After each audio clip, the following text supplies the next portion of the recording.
kita harus bagi tiga. Yang pertama namanya sanad, yang kedua namanya matan, yang ketiga namanya rawi. Yang pertama namanya sanad itu dari siapa? Dan dia ternyata dari sahabat yang ketemu dengan Nabi dan hidup sejaman dengan Nabi dan menerima langsung dari Nabi. Karena bahasanya di sini qala sami'tu. Dia Nu'man bin Bashir ini itu qala berkata. Apa yang disampaikan? Sami'tu, aku mendengar sendiri. Nah, dalam silsilah ilmu hadis, kalau ada orang ngomong sami'tu, berarti ini hadis mahal. Kenapa mahal? Dia kupingnya sendiri yang dengar dari Rasul.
hidup sejaman dengan Rasul, satu. Kedua, bertemu dengan Rasul. Jadi syaratnya hidup sejaman dengan Rasul, yang kedua bertemu dengan Rasul, dengan yang sama. Lalu ada hidup sejaman dengan Rasul, tapi dia ketemu sama Rasul, ada. Namanya Uwais Al-Qarni. Beliau hidup sejaman sama Rasul, tapi karena ribet ngurusin rumahnya, sampai-sampai keinginan bertemu dengan Rasul ketika haji gendong rumahnya, tapi Allah takdirkan tidak bertemu Rasul. Makanya Rasul sampaikan nanti kalau datang orang ini namanya Uwais Al-Qarni, itu minta doa sama dia. Sahabat nanya, yang sering ketemu dengan Rasul kan kita, kenapa kita minta doa orang lain?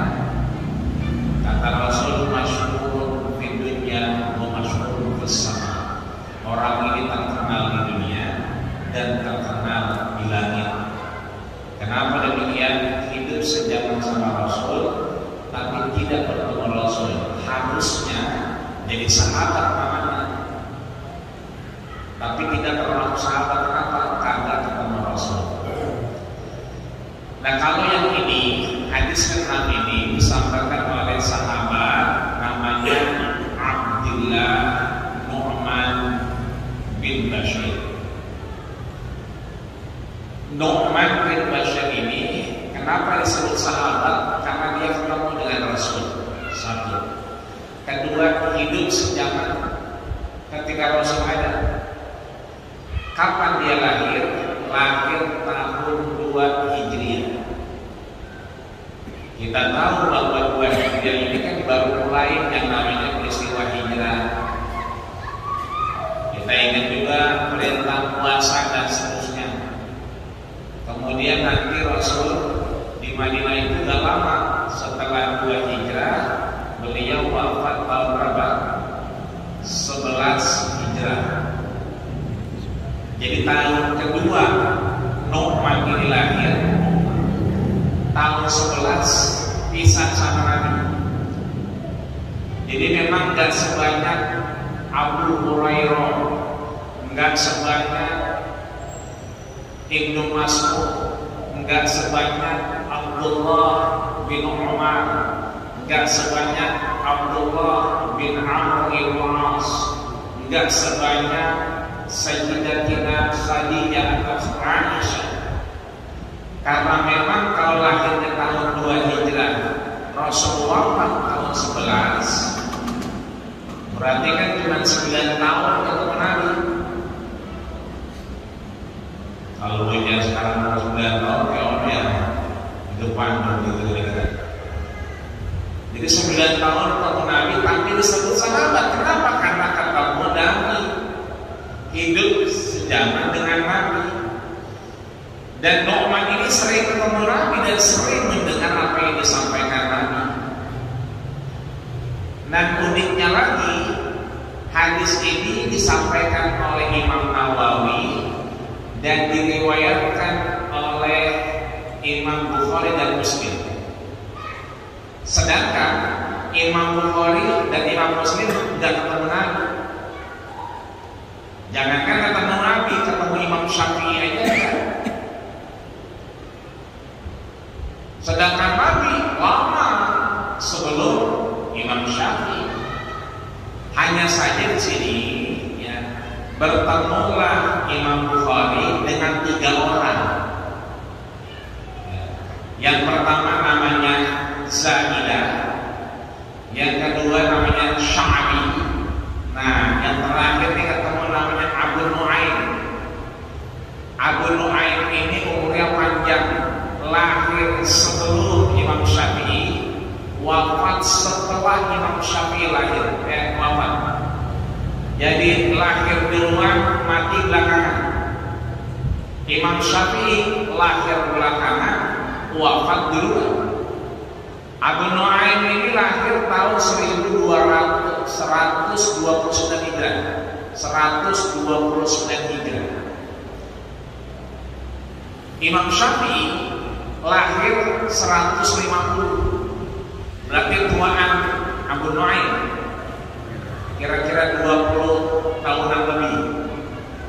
Imam Syafi'i wafat tahun 204 Hijrah. Abu Nu'aim wafat 219 Hijrah. Lebih kira-kira 20 tahun lebih tua.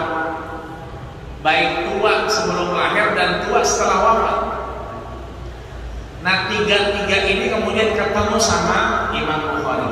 Jadi kalau kita lihat di sini, buat nyambung dari hadis kelima ke hadis keenam, kita harus bagi tiga. Yang pertama namanya sanad, yang kedua namanya matan, yang ketiga namanya rawi. Yang pertama namanya sanad itu dari siapa? Dan dia ternyata dari sahabat yang ketemu dengan Nabi dan hidup sejaman dengan Nabi dan menerima langsung dari Nabi. Karena bahasanya di sini qala sami'tu. Dia Nu'man bin Bashir ini itu qala berkata. Apa yang disampaikan? Sami'tu, aku mendengar sendiri. Nah, dalam silsilah ilmu hadis, kalau ada orang ngomong sami'tu, berarti ini hadis mahal. Kenapa mahal? Dia kupingnya sendiri yang dengar dari Rasul. Biasanya an-anu qala, kan gitu. Qala Rasulullah sallallahu alaihi wasallam, baru perkataan Rasul disampaikan. Kalau ini mah langsung an Abdullah bin Nu'man bin Bashir, dari Abdullah bin Nu'man bin Bashir radhiyallahu anhu, Allah meridhoinya, qala, dia berkata, sami'tu, aku mendengar langsung min Rasulillah sallallahu alaihi wasallam, dari Rasul. Jadi kalau istilahnya mah ini hadis mahal. Apa mahalnya? Keilmuannya, keautentikannya, keabsahannya, karena langsung didengar oleh Nu'aim Abu Nu'man bin Bashir, meskipun umurnya cuma 9 tahun. Ya. Makanya kita agak heran, kadang-kadang ada bocah kecil hafalan Quran banyak banget. Begitu banyak Quran nyerocos baik. Ya alhamdulillah. Cuma memang kemarin-kemarinnya perlu kita jagain. Kenapa? Kalau dia biarin aja, kadang-kadang pemahamannya juga kurang pas. Apalagi kalau udah hafal Quran, dia nggak mau ngaji, ribet lagi. Mau ngapain ngaji? Udah hafal Quran. Jadi umur 9 tahunnya Nu'man bin Bashir udah dengar. Dari siapa? Dari Rasul. Apa yang disampaikan Rasul? Innal halala bayyinun. Sesungguhnya yang halal itu bayyin. Apa itu bayyin? Jelas. Wa innal harama bayyinun. Dan yang haram juga bayyin, jelas. Ini kalau urusan halal haram kita udah khatam sebetulnya. Ini halal, ini haram, itu datang. Mana yang boleh, mana yang kagak, kita udah ngerti. Cuman ujungnya nih, wama bainahuma, antara keduanya, duanya yang mana? Halal dan haram. Kalau tadi halal bayyin jelas, haram dia bayyin jelas. Antara keduanya, ya dia nggak halal, dia nggak haram juga. Orang-orang suka nyebut halam. Jadi bukan haram tapi halam. Halal kagak, haram kagak. Nah yang begini namanya umurun mustabihat.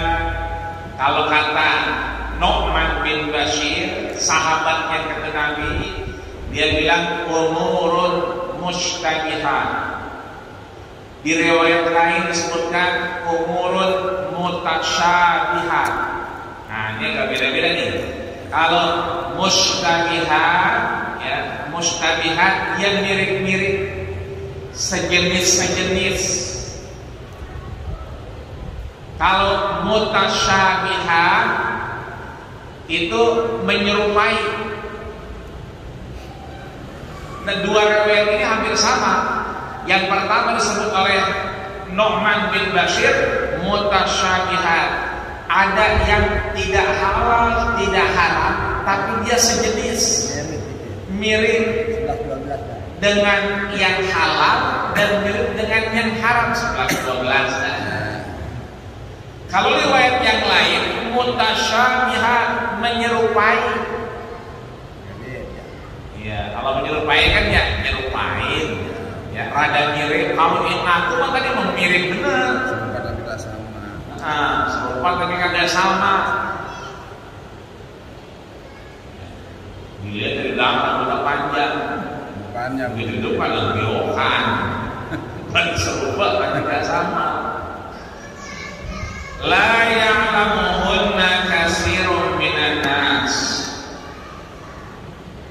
Urusan ini yang tadi yang terakhir, umurun mutasyabihat atau umurun mustabihat, yang remeng-remeng, yang abu-abu, dia tidak haram dan tidak halal, la ya'lamuhunna, tidaklah diketahui oleh siapa? Katsirun minan nas, oleh orang banyak. Jadi masyarakat umum, orang banyak itu jarang yang tahu. Kalau kita pakai kaidah fikih mafhum mukhalafah, keterbalikan, berarti kalau la ya'lamuhunna, tidaklah orang banyak, katsirun minan nas, manusia yang tahu, kita balik.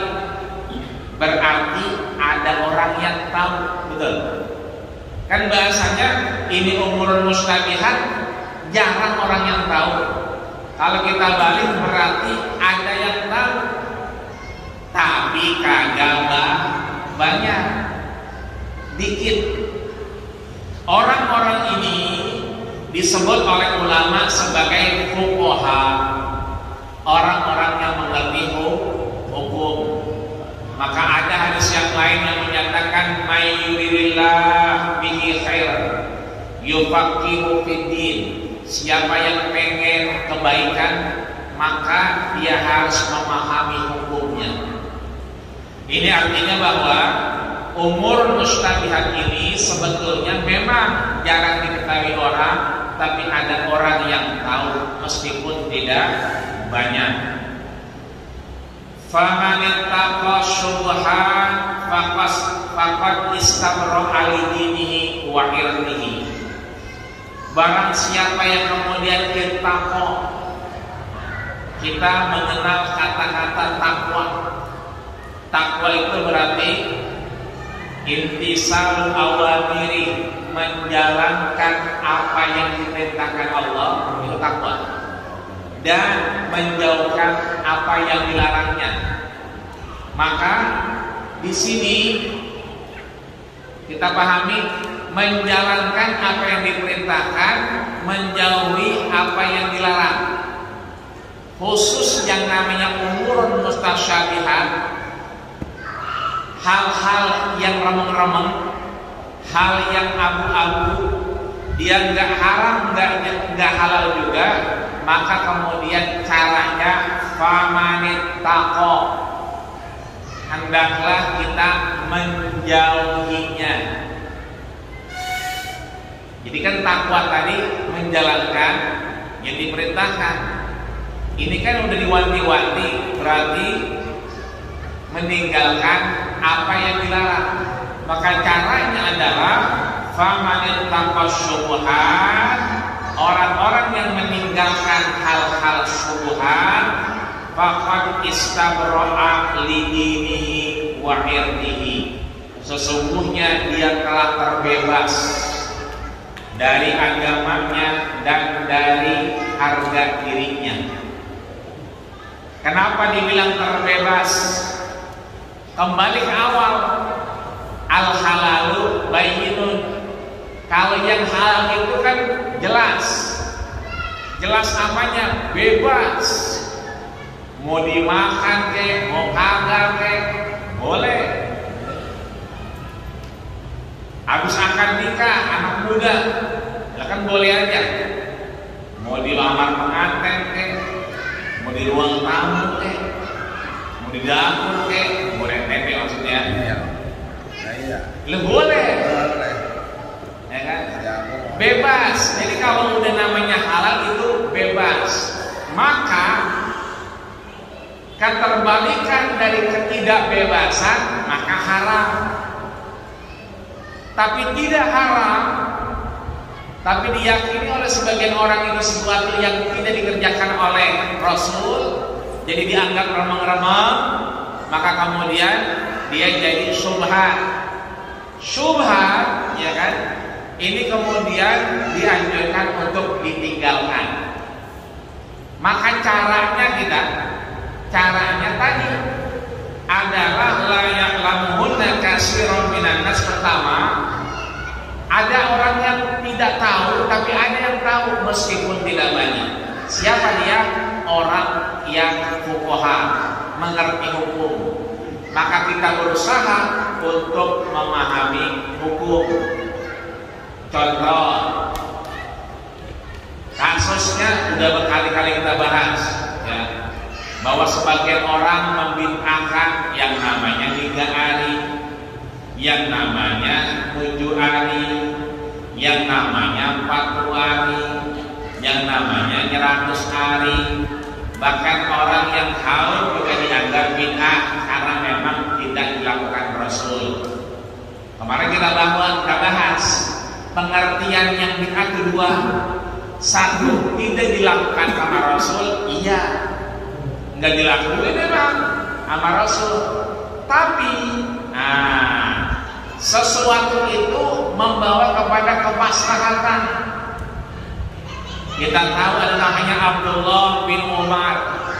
Sebelum wafat mesen sama temannya siapa? Abdullah bin Amr ibn As. Nanti kalau saya wafat, ya kan, bacain Al-Fatihah di kepala, bacain Al-Baqarah ayat 1 sampai 5 di kepala, bacain Qul huwallahu ahad, bacain Qul a'udzu birabbil falaq, bacain Qul a'udzu birabbin nas di kaki.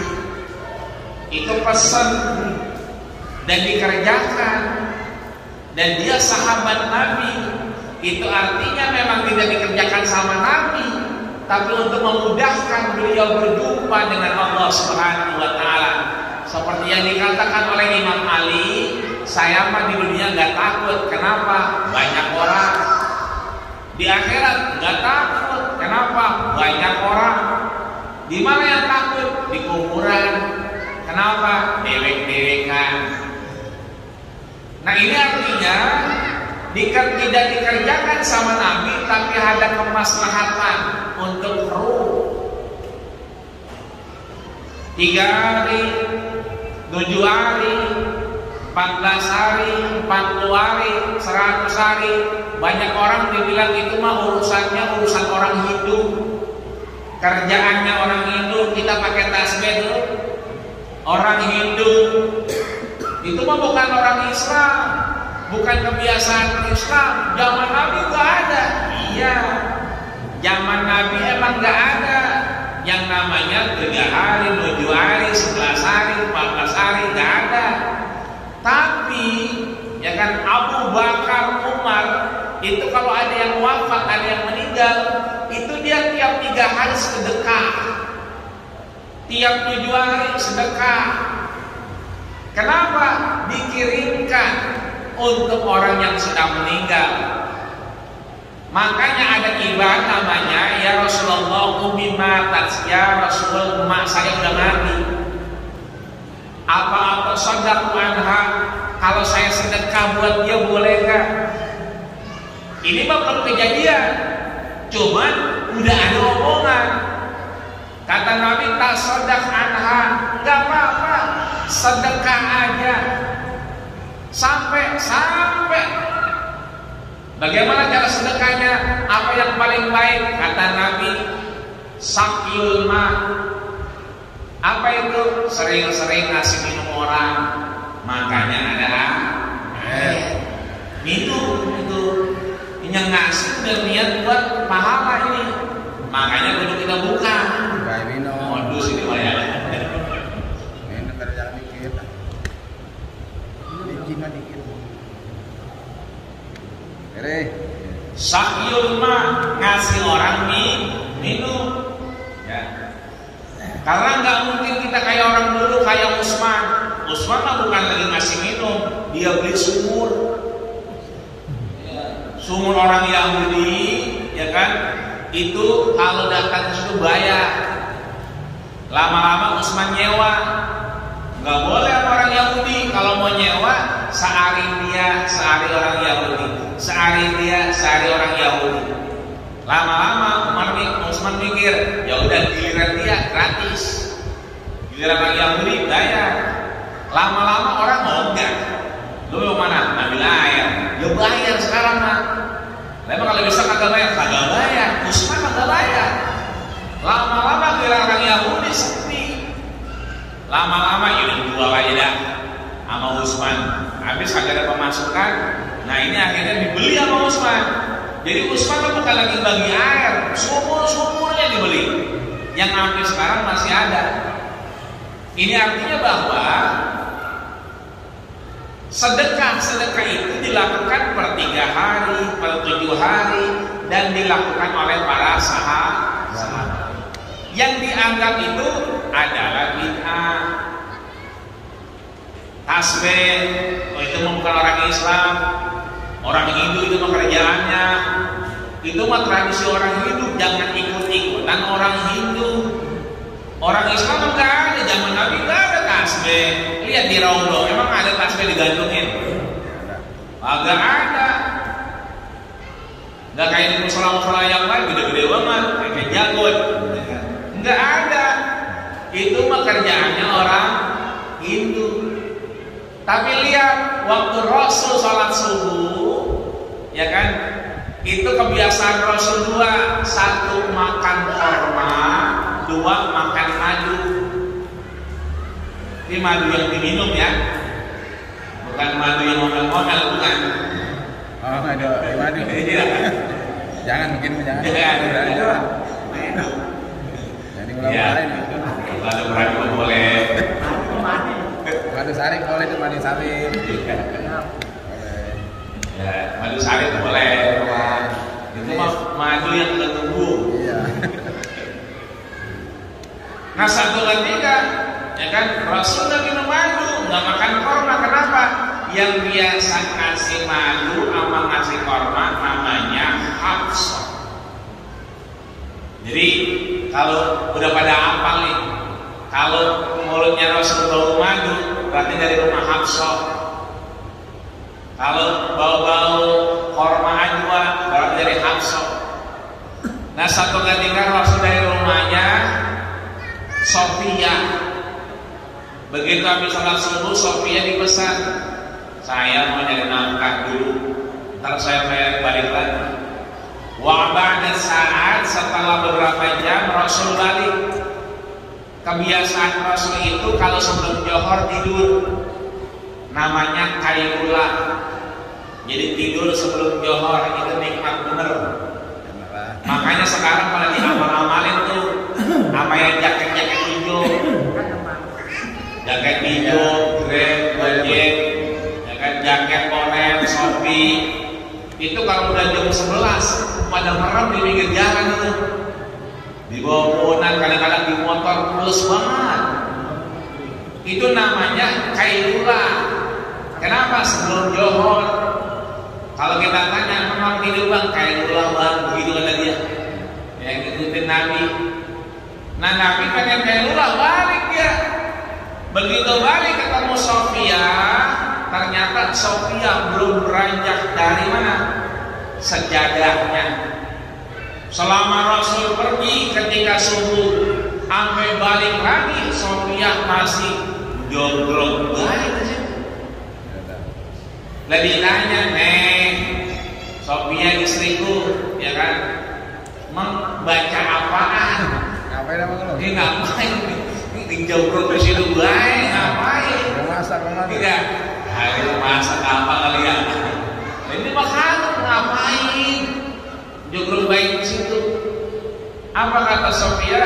Qara'tu subhanallah walhamdulillah. Saya sejak kau pergi langsung cari nafkah tadi, saya baca subhanallah walhamdulillah. Maksudnya doain Nabi. Ya.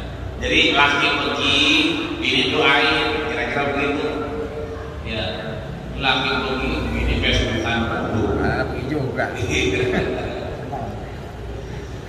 Nah, pas dilihat sama Nabi itu subhanallah walhamdulillah. Di sebelah kanannya Sofia ini banyak kerikil-kerikil pasir. Kan zaman Nabi mestinya pasir. Iya, belum begitu belum. Makanya Bilal itu Nabi pakai sendal, dia ngelepas sendal. Satu ketika Nabi pernah pakai sendal. Ya, kenapa? Karena ada orang yang kencing di situ.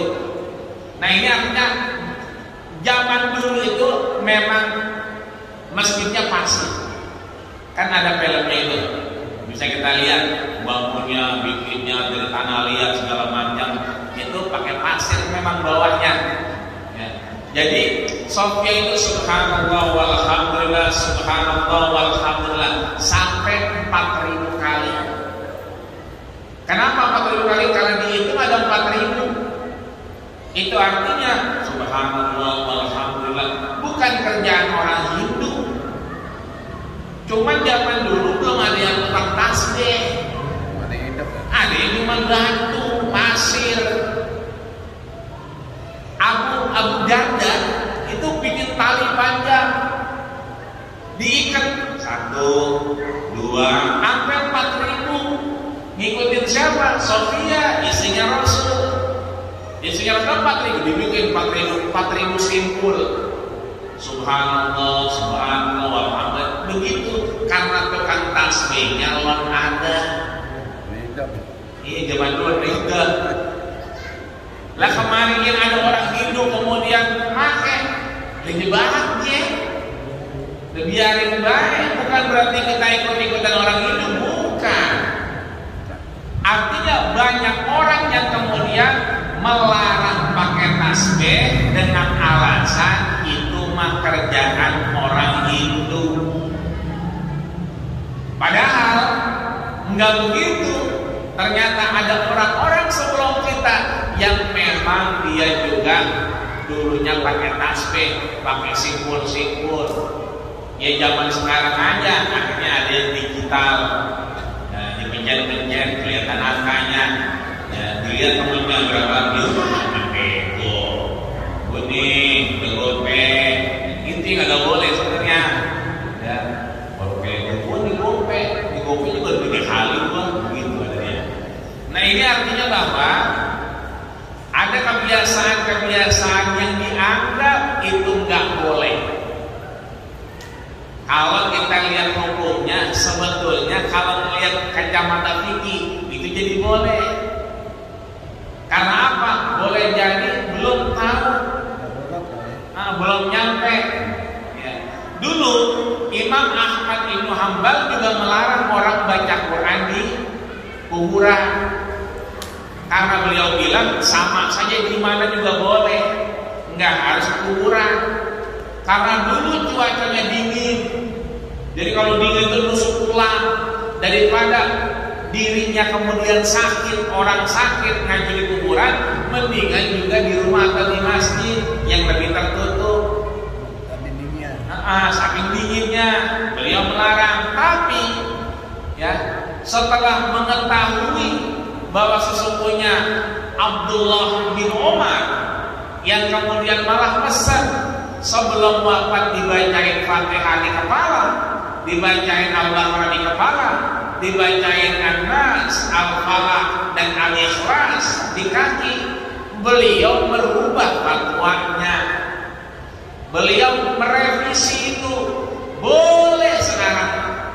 Jangankan beliau, Nabi dulu Udah jangan jalan kubur, bid'ah, ya kan? Nggak boleh jalan kubur. Ya. Sebagian orang masih terjebak itu, sehingga pada kagak datang ke kuburan. Dia kagak tahu itu kuburannya udah alang-alang dulu. Di mana ya? Pak, masa gua di sini. Enggak di sana enggak ada. Tapi Nabi merevisi itu.